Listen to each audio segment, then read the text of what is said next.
Décédé à l'âge de 88 ans le 18 août 2024 à Douchy, dans le Loiret, Alain Delon a provoqué une immense vague d'émotions. La perte d'une telle légende a entraîné une médiatisation considérable, nécessitant des mesures particulières de la part des autorités pour gérer ce qui est rapidement devenu un événement d'envergure nationale. En raison de la notoriété de l'acteur, des dispositions spéciales ont été mises en place. La préfecture du Loiret a pris des mesures strictes pour éviter que le décès d'Alain Delon, survenu dans sa propriété à Douchy le 18 août 2024, ne prenne des proportions incontrôlables. Dès le jour même, un arrêté préfectoral a été émis pour interdire le survol du domaine par les avions et les drones, afin de contenir l'événement et de protéger l'intimité de la famille. Selon la République du Centre, cette interdiction concerne une partie du territoire de Douchy-Montcorbon et restera en vigueur jusqu'au mercredi 21 août à 22 h.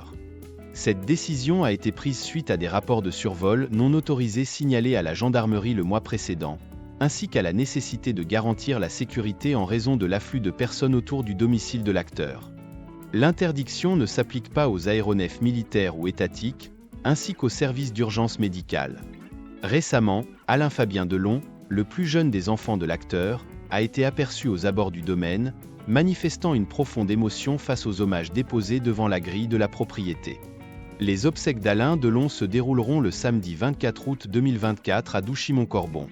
La cérémonie sera présidée par Monseigneur Jean-Michel Di Falco, ancien évêque de Gap, à 17 h, comme l'indiquent BFM TV et CNews.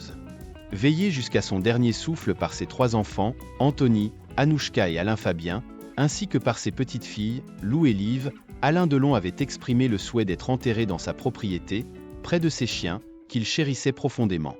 L'acteur, ayant déjà perdu les femmes importantes de sa vie, Nathalie Delon, Romy Schneider et Mireille Darc, avaient également requis que ses funérailles se déroulent dans la plus stricte intimité, en présence seulement de quelques proches, sans hommage national, conformément à ses souhaits familiaux et amicaux.